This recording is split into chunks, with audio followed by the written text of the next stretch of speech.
right. Hey, everybody. Welcome to, I think we're on week 6 of Better Conversations book study. And we are talking about chapter 5 today, which is asking better questions. So our group is a little small today. That's okay, though. Everyone has been busy now that school is starting to end. So everyone can maybe quickly introduce themselves, but let's do it with the question, the coaching question that we have been using, which is what's on your mind. Let me present our, get this up for us. Is that window showing?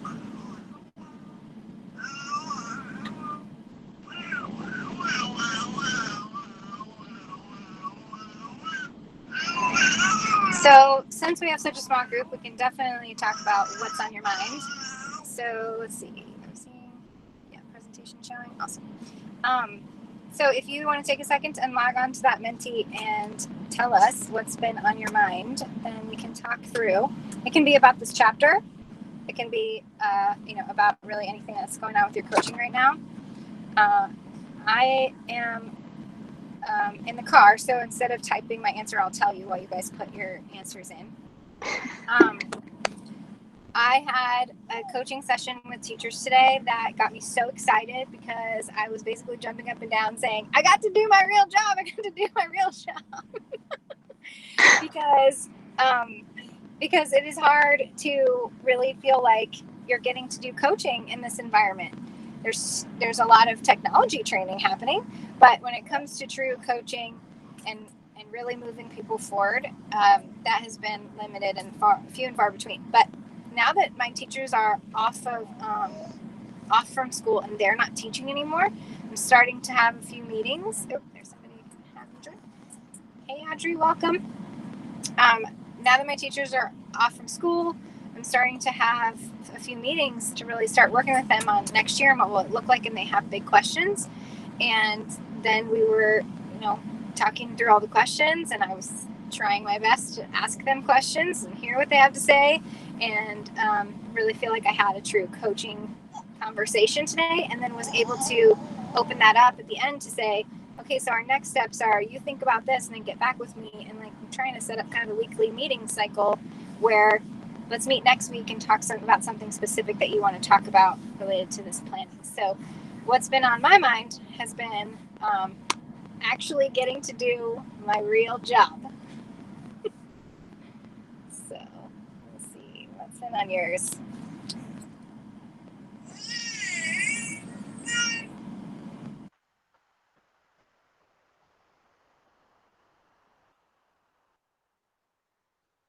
All right, I'd love for you guys to share your thoughts on this. So hop in and talk to us about goals for summer, how to connect with teachers in this current situation, and essential relationship building. This is awesome. So share your thoughts, y'all.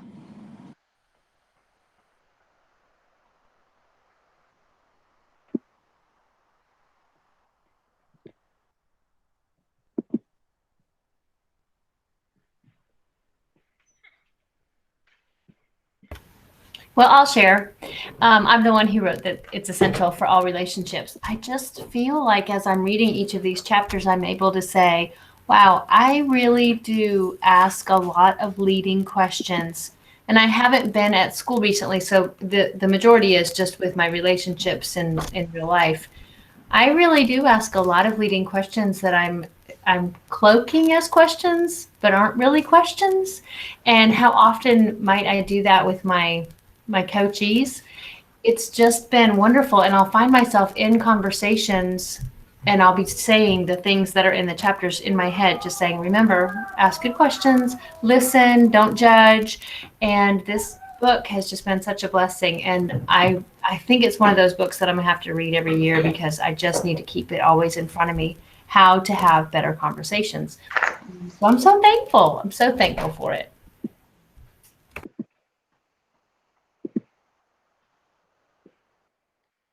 This is Audrey. I'm sorry I'm late, and I don't know why my camera's not working, unless you can see me on that end, but I don't think you can see me. No. So, anyways, just want to say hi. Sorry I'm late.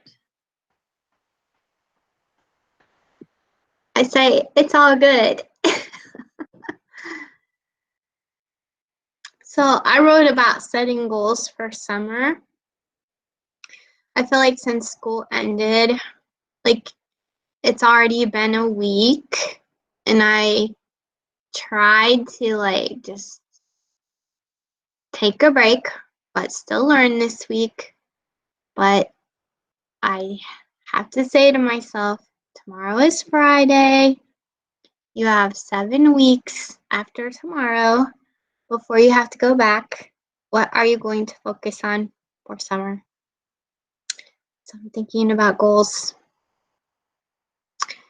And I know what one of them is going to be, but other than that, it's wide open. And then I also heard that the other coaches in our district are going to do a book study, but we don't know what the books are yet. So that'll be a second one to work on. But I guess I need focus. I'm not good at focusing. Amy, are you thinking about personal goals, coaching goals, just school goals? Like what category? Professional. Professional. Yep. Are there certain areas that you're wanting to focus on? I think mainly being the best coach I can be, but also like how to still like keep going with my teachers, like how to reach out to them, but I don't want to overwhelm them either because I know they need summer this year. Right.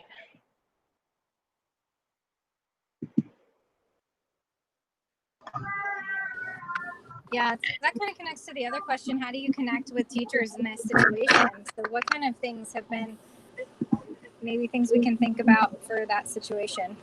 The situation, and then not wanting to overwhelm them, but wanting to connect with them.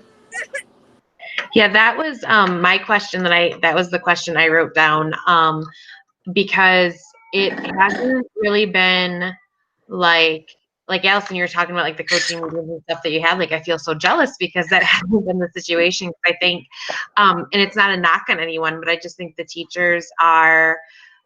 We still have 2 weeks here in Michigan, like after this week, like I talked about last week.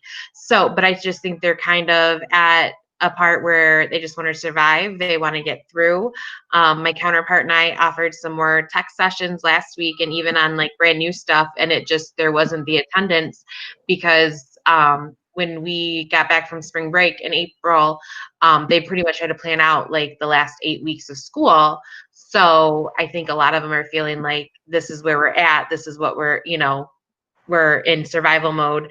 Not to make too many assumptions, but not talking to people and getting that feedback. So we're trying to think of next year, but it's also hard because what is next year going to be, and trying to think of how we might be able to survey and what we should be asking in that survey about what they're going to want when we're back for PD in August, September, and at the beginning of the year. But with so many unknowns, there's a lot of that. So that's just been on my mind, like how to keep building those relationships, because like I said, I was gone with the maternity leave, and then I came back, and then we were gone again. So, and reaching across all the buildings within the district and what to do. Yeah, one of the things that I had to kind of get to with the teachers that I did feel like I had success with today was that I was on the phone with them, and on the call with them, and I couldn't, answer most of their questions. There were too many unanswered things. There were too many things our school is still working on, all the way down to what is the schedule going to look like next year. And so we could only think big picture, and we could really kind of think, well, here's where we think we're going to go. This is the sketch, but we don't know. It could change. And so, teachers don't do well with uncertainty, like ever.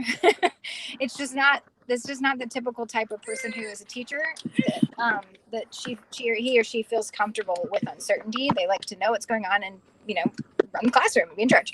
So what we ended with for that meeting was having them identify something that was concrete that we could impact, and have them think about something like that. And one of the things we were thinking about was was identifying their essential standards for next year, like taking a look at their standards and then saying, okay, look, if I'm going to have to cut this or if we're going to have craziness again, what are the essentials for my grade level? And even though that was probably not the project they wanted to work on, it was a project that I felt like was concrete, detailed, but specific, and like we could actually do this and it would apply no matter what we're doing for next year, whatever it looks like. What are my essential standards was a good question. And then like from there, I was talking to them about, okay, well, also what's your first unit? You probably have an idea of where you would start. Now we want to do assessments to identify where to start, but like this teacher was a science teacher, you know, he could kind of start anywhere. So where does he want to start? So that I think that what was kind of working today for me though, and you know, it was really organic, was let's get to somewhere where they feel like we can work on something concrete, because there are too many unknowns and too many of those things floating around. So how do we support them with that idea of identifying something that you could actually impact?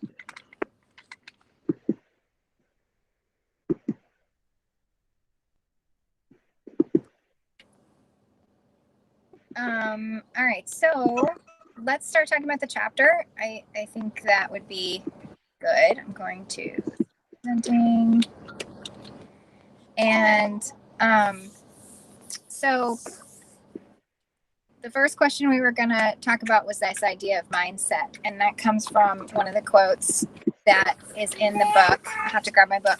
But basically what he says is that the technicality of learning how to ask questions, you can learn that all you want. But if you're not coming to the questioning with the right mindset, anchoring back to these better coaching beliefs, then we can't truly create the questioning and the effective questioning that we want to create. And I thought that was so powerful. So really thinking about just how can we create this mindset that we need to go into questioning was kind of that first question. So hop in there, tell me your thoughts.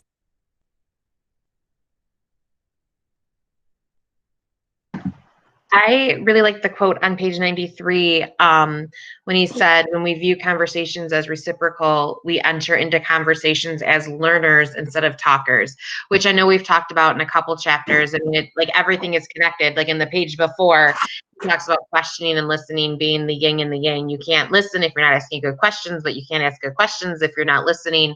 So it continues with that. And I think it's something that I personally have to focus on. I did start listening to, I got through about half of Jim Knight's conversation with Michael Bungus. I cannot say his name, but like about that. And the thing that stuck out to me was he's like, stop trying to solve everyone's problems. Like, I'm a problem solver. That's just what I do. I want to give you the answers and, you know, and all this, but that's not what coaching is. And so on top of fixing that in myself, I think the idea of coaching has to change a little bit too, because I think some people come just expecting answers. So making sure that in the dialogue I'm having, that I'm asking those questions, I'm trying to learn from them just as much as they're trying to learn from me. And I'm not spouting, you know, the end all be all for everything. And that is a big shift with my personality. And I think just the view of coaching, as well as coaching is kind of new in my district. It's started and stopped a few times, but trying to change it to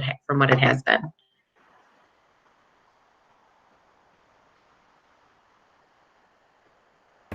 I absolutely loved that page and the quote about your technique not being as important as your mindset. I would love to hear from some experienced coaches about how, and you're all more experienced than I am, even if it's your first year.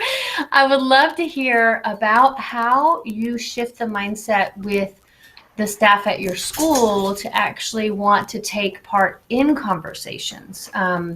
It seems like the teachers are just so busy, and I have this mindset of, I don't want to take up their time. Like whatever we do, it has to have something at the end rather than just a conversation. And I know that we do have something at the end from a conversation, but how can that shift take place in the teachers and the administrators' mind that having conversations is a worthy thing to do? Just any advice you have on that?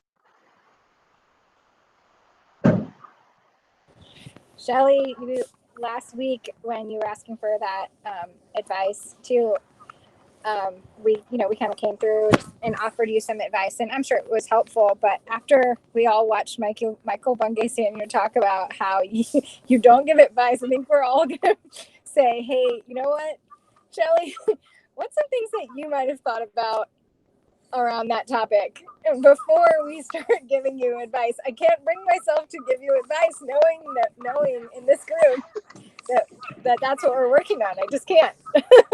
Oh, I so hear you. You totally just turned the tables on me. I absolutely understand what you're saying. So I guess for me, this being my first year, and I hadn't read this book, although we had been doing the art of coaching.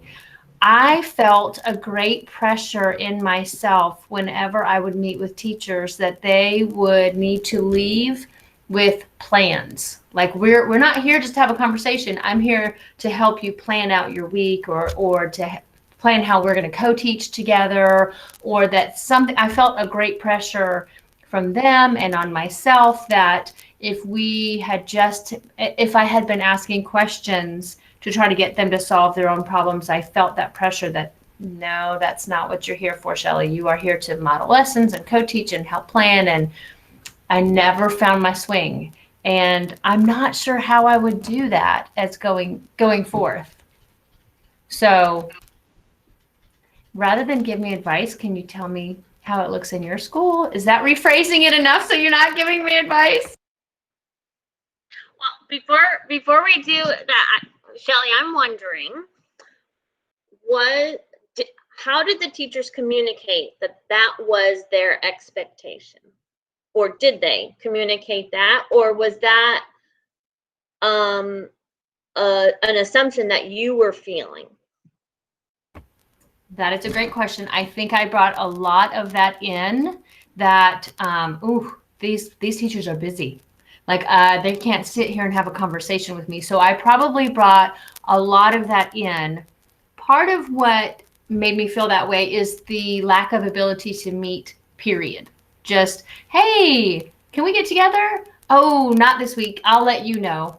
And then just that whole not being able to meet gave me the idea that having a conversation is not a top priority. And not they're feeling the inability to do that. If there's a time when I'm not teaching, then I must be planning, or I must be grading, or I must be doing other things. So that's kind of what they came. And then I probably had some of that nervousness about wanting to take up their time of my own thoughts. Yeah, it is a hard thing to, take their time and their planning. And it feels like you are intruding when they don't feel like they're welcoming you in that. So that's a very common feeling for sure. I guess going back to the question being like, how do you create a culture of conversation in your school?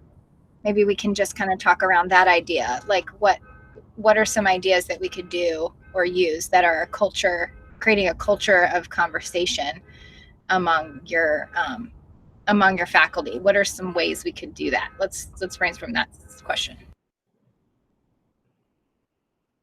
I have an idea because I just turned the page over to page 94. And this is something that I really struggle with. He talks about the sweet purity of silence.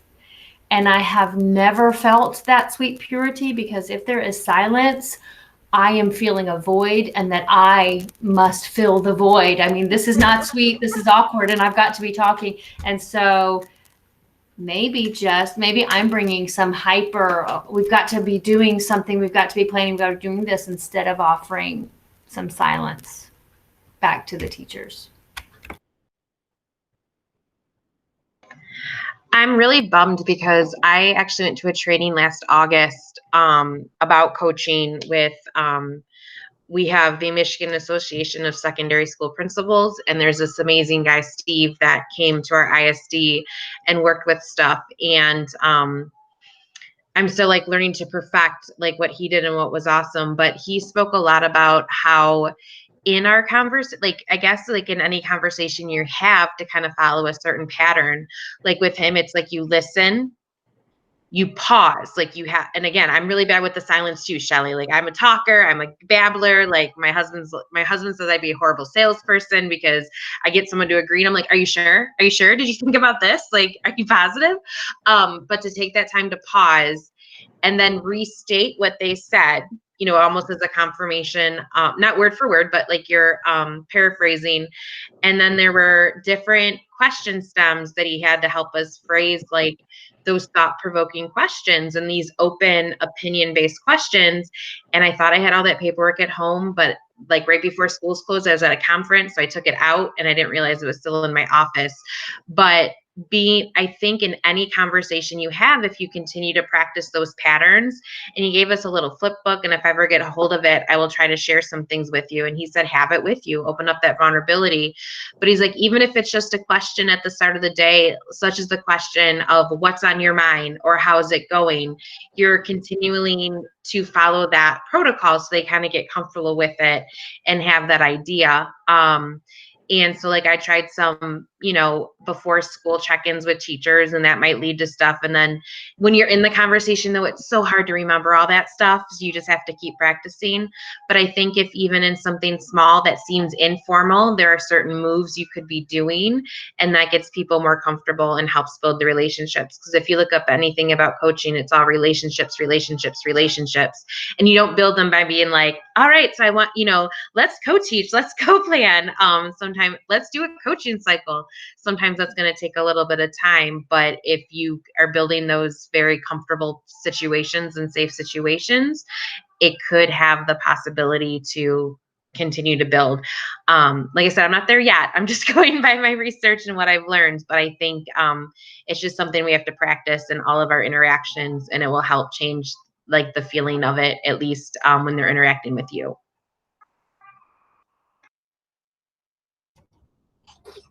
Absolutely. I think that is super true. Maybe what you have on that. I like the idea of intentionally practicing wait time.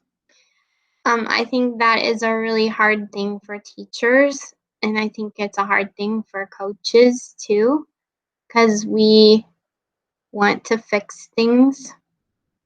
So one thing, this was a few years ago,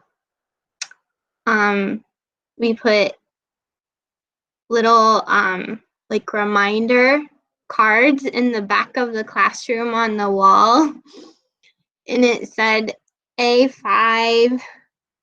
And the reason it said A5 is it stood for ask the question and totally pause, like a 1, 1,000, 2, 1,000, 3, 1,000, 4, 1,000, 5, 1,000. Give people a chance to really think about your question and answer it. And like when it became an awareness thing and people were starting to pay more attention to how often they would wait, kids started talking more,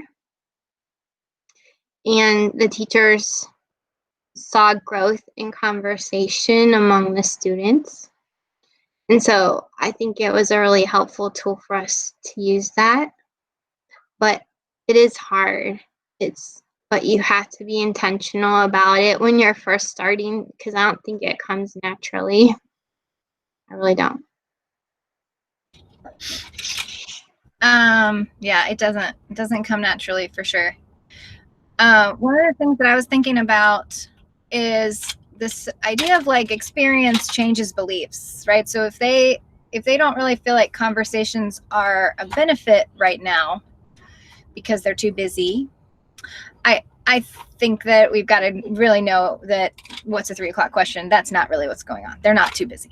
They don't really believe in it, understand it, know it, right? They don't really know what the value is because they're having conversations with their peers and they're spending their planning time chit-chatting, because who doesn't? I mean, that's not a knock against them. That's normal. Like, that's what you do. You socialize.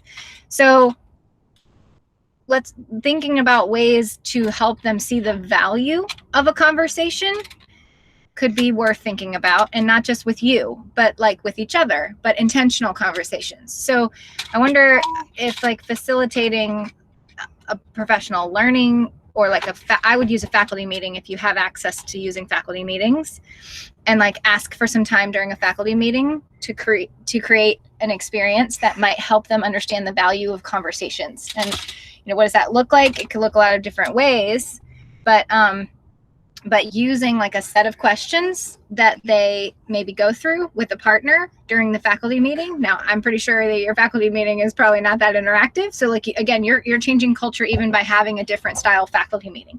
So like, you have to start thinking about ways where you have everybody. If you're going to change culture, you have to have everybody together. You don't always have to have everybody together, but one way to do it is if you could get a group of teachers together in a natural place where they have to be anyway, and then use that environment to create or facilitate a conversation focused something. You might help them see why conversations are valuable, why meaningful conversations feel valuable. And then you've got that idea that Michael Bungay Senior uses, and he was on another thing that I watched that I can share with you guys from It Should Be Live on a Facebook live stream. And he did it again. And he's like, so what's the most useful to you? And so, just asking them at the end of that meeting, after they have a meaningful conversation that you help facilitate by giving them questions and they talk to their peers, maybe they talk about a topic that you want them to work on for literacy, because isn't that something you're working on with them? Maybe they would walk away with something that they feel like is useful.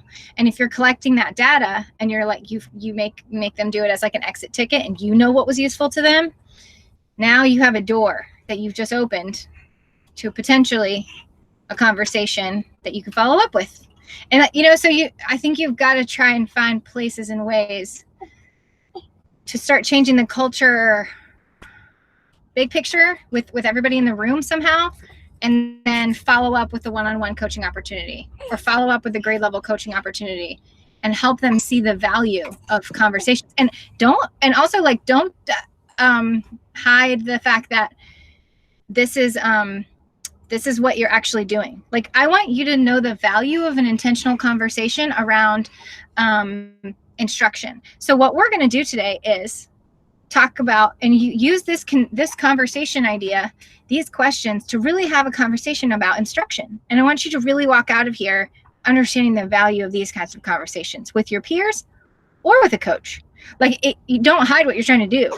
Tell them you want them to know the value of conversations and why. So it's not the exact type of thing I facilitated before, but it's that type of activity that if you can create something that is experience changes beliefs, put them inside the experience and see if you can start changing the way they perceive it, potentially. That quote's also making me think about Diane Sweeney's style of coaching, student-centered coaching, and how she talks about that when teachers see the impact on student achievement, then they're like, okay, I'm all in. And it's making me think about the one teacher that, you worked with, and she became your cheerleader. She couldn't stop. She couldn't stop smiling. And then you had your other teacher who was like, I want to do what she was doing. And so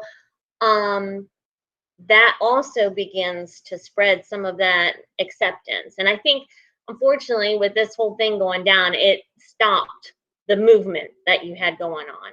So I think that's a huge part of it too, is that they can see, hey, this is impacting my kids, because that's what they're there for. That's why we're all there for, is to impact students and their success. So awesome. That's what I was thinking.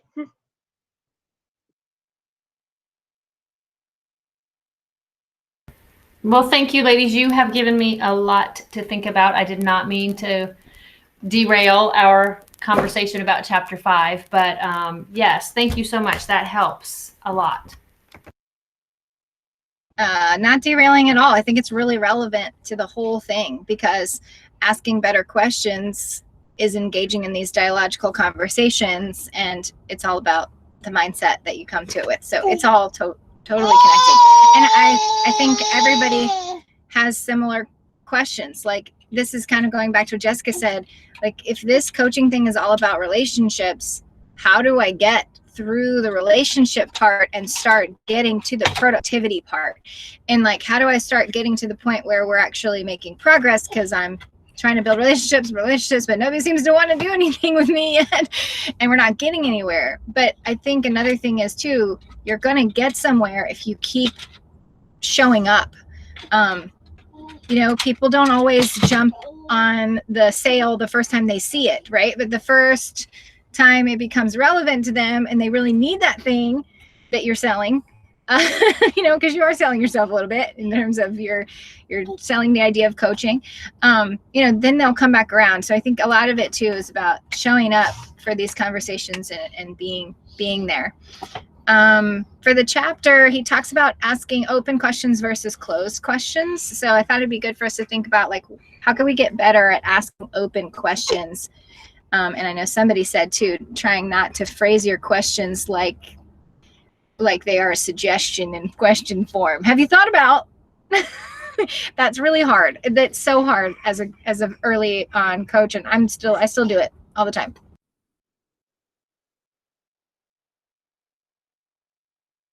I am going to just raise my hand on that one. Oh my gosh, I was so convicted in, how many times have I asked a question with the answer? I knew the answer. I was wanting them to get to that answer. And I loved, again, I felt like the interview with Michael Bungay, Stanier, just supported this chapter so well, and made me just think, if I can just stay curious longer, that's going to continue to guide me to ask open questions, the why questions or the how questions, instead of asking yes or no or, single word answer questions. So yeah, definitely me. And also, I haven't even read the book, but I think I have an advice monster in me. So I'm working on that one. He is really convicting. I mean, we could go ahead and plan that for our next book study, because he very convicting in that too, because he calls you out on the fact that you're just trying to save everything, control everything, or it's like, oh gosh, I'm trying to save it. I'm trying to save it myself. So he'll really challenge you to think about it. And I think I think it's good work for us to do. Oh, because in Better Conversations, and I'll find my book in a second and tell you the page, but there's a part where he talks about how, we just have to be so much more self-aware. He talks about taming that lion. It was under the humility section, right? Like, so if you're going to be more humble, you have to really become self-aware. And if we are expecting to do this work well as coaches, it all starts with our self-awareness. And even these small changes that we're going to be able to make after doing this book study, that's going to make us better coaches, because just a simple element of self-awareness will up your coaching game, just the way he's been explaining. I know we've brought this up a couple times from that conversation with Michael, but actually hearing him say it in the explanation was, how do you plan for a coaching conversation? You really can't. And I think that's what I fell into a lot this year, especially with the new teacher I was working with. I probably got influenced a little bit too much from department head and administration, but they want this fixed, I want this fixed, I want this fixed. And I don't think I listened quite enough.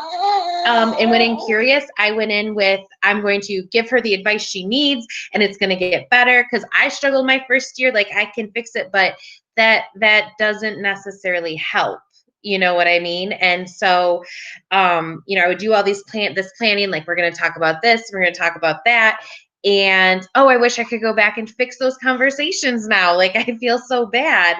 I still have a good relationship with her, and pretty good relationship with her. And I hope that we can build on it, and I can definitely approach it in a, better way next year from my end. But just like, yes, be aware of questions, because on the looking ahead sheet on page 103, I think these are fantastic question stems to be thinking about and to get going with, but to not necessarily, to get familiar with these, but you really can't plan, because it's got to be organic and it's got to be what the teacher wants and whoever you're working with, and not what you want.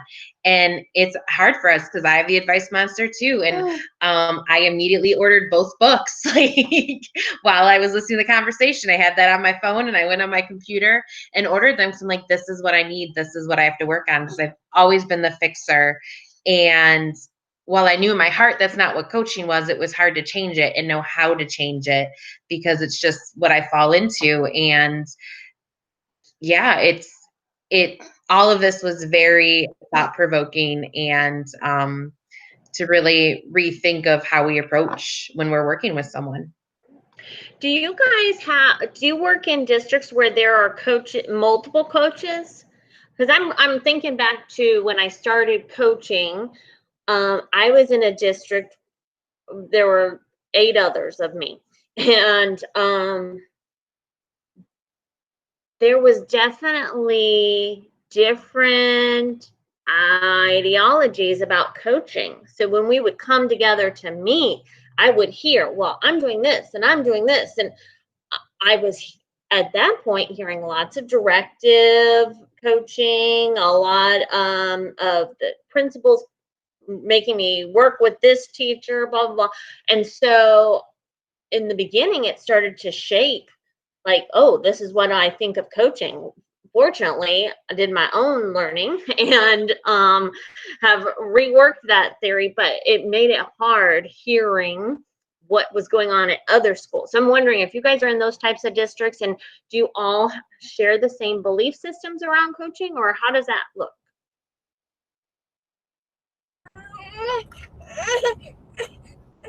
I'll share. Yeah, go ahead, Amy. Our district has, like, I think we're close to having 50 coaches now in our district. So we meet, like, there's almost one per building. But when we meet, like, we all have, like, our coaching liaison has developed, like, a common coaching belief system that we all, like, follow. And like, I think we've calibrated around it, so we're all having a similar approach, and there's similar expectations in terms of, like, what our coaching cycles look like. Like, this year we did student-centered coaching, the Diane Sweeney program, and I think we had a coaching lab where a consultant from Diane Sweeney's group came out and worked with our district, where we saw a coach coaching with the teacher in real time. And then we came back and debriefed the lab after we did that, watching it happen. And I think it really helped all of us to build, like, a common understanding. And so I feel like it's helped us. I don't know. It's just hard when there's that many people. But having common expectations across the district has been helpful. And also, I think it matters a lot if your principal is on board with you and what your role is as a coach, because they can also be your champion, and they can say to a teacher, well, why don't you set up a time where you can meet with the coach and then talk about the things that you want to work on with her or him. So I think, and then, your principal will have communicated that back to you as well. And then that way, I feel like it's like a perfect, like, situation for you to grow with the teacher, because, like, you're in partnership. I don't know. I feel that way this past year. Like, for me personally, like, I had coaching cycles this year that I feel like I felt like I made so much progress. But then the COVID came and the progress stopped. And it was like, oh, why'd this have to happen? But it'll be okay. We'll get back there. Yeah. Go ahead, Jessica. I was just going to explain like kind of how it is in my district. We're smaller. There's 3 elementaries, but they're divided by grade levels. There's a pre-KK building, and there's a reading specialist there. The 1 to 3 building has 3 reading specialists and a 3rd grade interventionist, because I don't know if you've all heard about the read by grade 3 law that's in Michigan, where students can, it's this part, this part's being put off this year for COVID. This was the first year it was going to go in, but if a student is more than 1 year behind on the state assessment, they have to be retained in 3rd grade. So, so we have reading specialists there. There's 1 reading specialist at the 4th, 5th building. And then there's really not coaches in the middle school and high school. And so when I was hired, I was going to be a 6-12 coach. There was another coach who was kind of trying to do everything. And then our new curriculum director was like, well, clearly that's just not, that she was doing the job of like 3 people. But then she took a job at another district. I talked about this a little bit before. So now I was K-12 literacy this year, called a K-12 literacy coach, but I did talk to my boss and I'm going to be an instructional coach just so it's more open to like, I can work on many things, not just making you read and write in your classroom. Obviously best practices come out in that. And then there's one other coach and she's data and technology. And she wants to get more in class. I was more in classrooms this year, but I felt like she worked more with teachers with some of the stuff, like the new tech stuff and testing stuff that was coming out. So we're still both trying to figure out our roles. And then the week after I came back from my maternity leave, she had her baby. So there was a lot of babies. So it's still trying to balance it. I think some principals are still trying to figure out, I don't want to step on reading specialist toes. You know, in one building, I see they take the kids a lot for intervention, but another one, she's working with the teacher, you know, so it's still just trying to figure out what everyone's role is. One of the reading specialists, my district counterpart and I went to some of the same trainings. So I think we have similar mindsets, but there just hasn't been a time to really sit down and, you know, get it all out and figure out who is what and what is where and things like that. So, and then I just think there's from consultants and stuff from our ISD, while there's amazing ones, some people have a bad taste in their mouth, some bad ones. And we had an out of district math coach come in and I've just, obviously I haven't worked on her. I don't mean to assume, but based on what other people have said, like they kind of weren't having the best experiences. She was more directive, I think. So then I think that made people a little weary and unsure. So I think everyone's still figuring it out. Some principals, I think, see me as either a resource or fix everything type thing. So it's still understanding what a coach is and what the expectations are. I mean, I love it and I've worked with great people. And Amy, it's kind of the same thing. I was so close to starting cycles with 2 middle school teachers and then COVID happened. And it was like, we were just getting started and so much could have happened. So I hope that answered your question, but it's still like, not sure. We don't have many, but we're trying to get everyone on board and what this idea is. And it's fairly new for my district.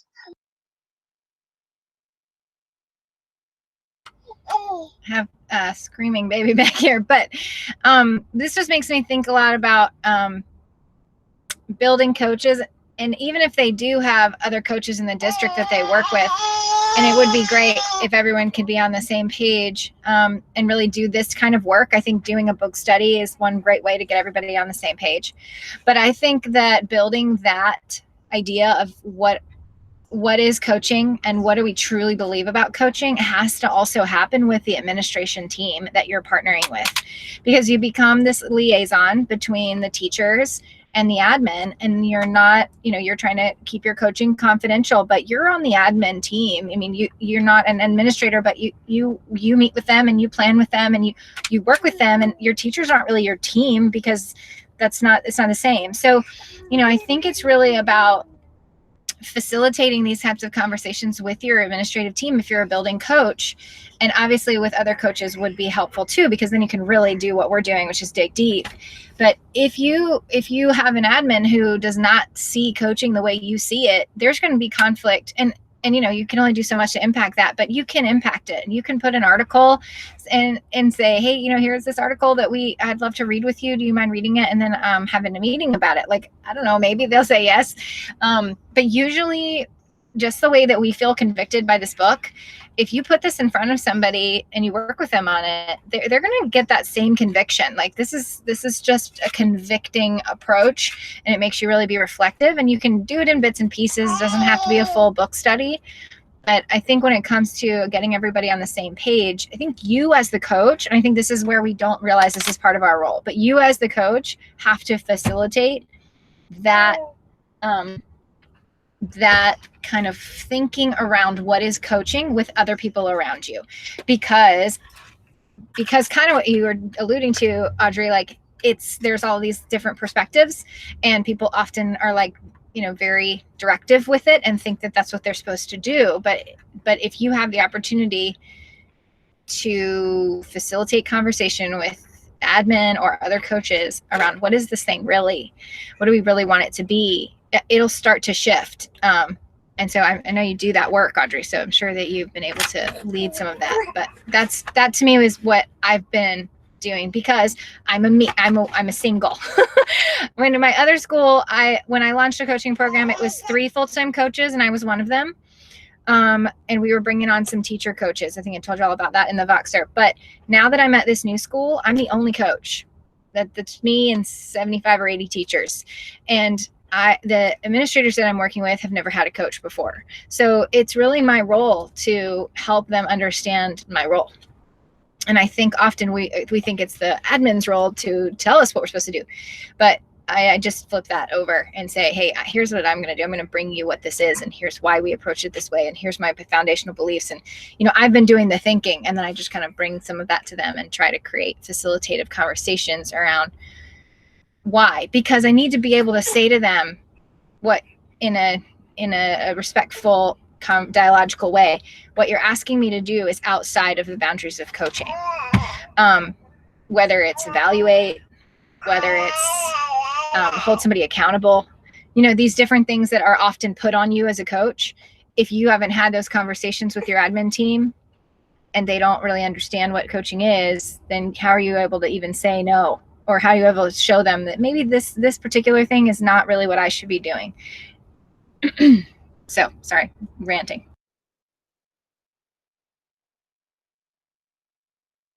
All right, well, let's wrap up with Michael Bungay Senior's question. What's the most useful to you, either from the chapter or from our discussion today? What has been the most useful thing for you? Go ahead and share if you're ready. I'll share first. I think I'll say 2. One is just the mindset that you bring, that I need to be curious, that I really need to be intentional about being a learner in my conversations. So that would probably be from the chapter, the part that really convicted me the most. And then from our conversation, I really appreciate you guys not giving advice, but at the same time helping me work through some stuff. And I love the idea about I can be a change agent in my community, that I can be the one that say, guys, we need to, I want to talk to you about the value of conversation, maybe in a staff meeting, and talking to them and actually having that conversation with them. I love that idea about them having a conversation with each other and saying what was most helpful here, that I have more power than I think I do. And that I need to really hold closely what I value, which is a better conversation. So thank you, ladies, for helping me think through that.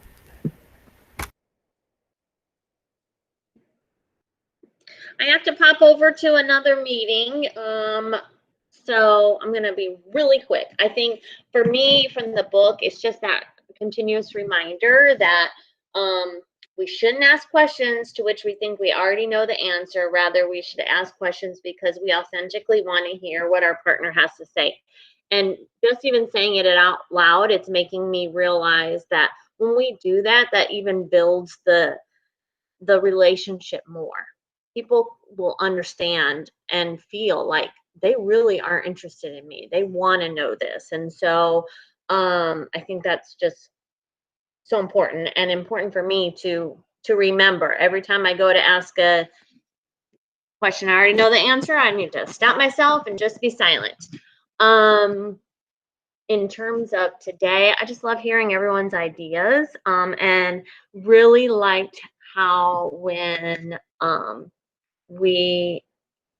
Shelley, you asked for advice, my first response was, got an idea. And Allison was like, hey, let's wait. And I was so glad, because I was ready to like give you advice again. And man, I have got to stop that. So it's just that continuous mental model of stop, clarify from them, gain understanding, be curious longer, and hold that advice. And he does say sometimes it's okay. I mean, it is okay to give advice, but first gather from them what they think before we jump right in. So, yes. That's so true. ladies. Bye, Audrey. All right, bye. One of the things he does say is that you, this one too, just mind blowing. You actually ask them if they really do want the advice. You know, you've thought about a couple of good things here. Do you want me to give you some advice now? Do you want me to give you some more ideas? You know, you actually should get to a point where they have given you permission to give advice. And I was like, what? That's amazing. So anyway, just thinking about that and the way he does it, it's so seamless. And I just want to be like him. That reminded me, Allison, in that training I was talking about, that was something we talked about, because he talks about the 4 roles that you can be: a coach, a collaborator, a resource, or I forget the 4th one. And it was before you give suggestions or before you brainstorm, ask them, would you like to brainstorm about this? And then, would you like to go first, or like me? And when I would remember to do those things, like people like, yes, like please. And like, what do you have? Or, you know, a lot of times they put it back on you, but you made it that choice. Like they still felt like they were able to say something. So I'm going to continue to let go of that desire to give advice to be my default, and carry that with me, and just really try to stop myself when I see myself starting to do it.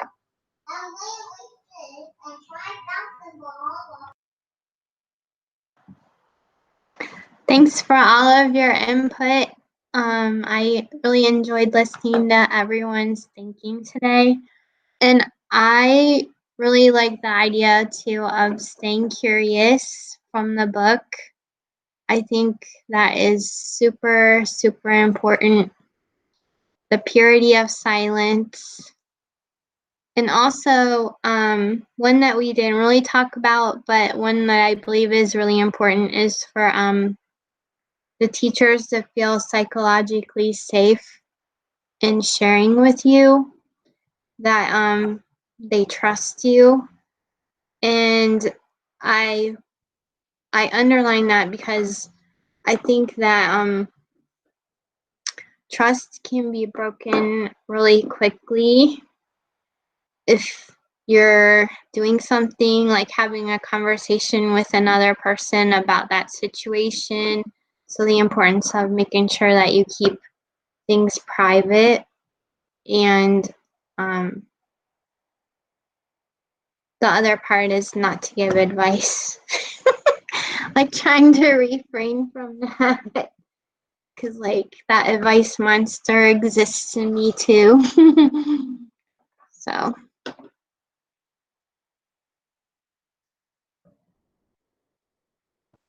All right, ladies. It's been so great. I just love this group. So thank you so much for thinking with us and being here. And anybody who wasn't able to join us live, we are super thankful for you, and that you are still watching us and joining us. And again, join us in the Voxer, because we're all in there and checking in and sharing our thoughts, so we can catch up with you there. And next week, let's talk about next week. Do we want to read about connecting? I think that's the next chapter. And then that only leaves us one more that we haven't read, I believe. Nope.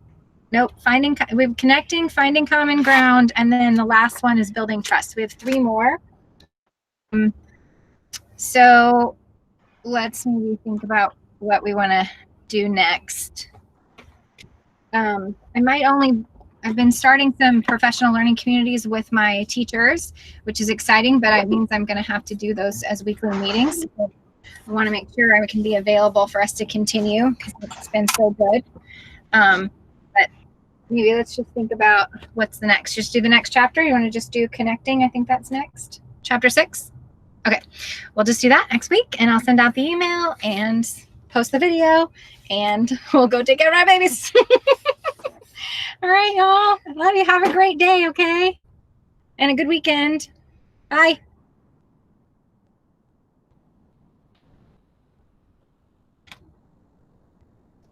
You're a mess. A hot mess. Jeez.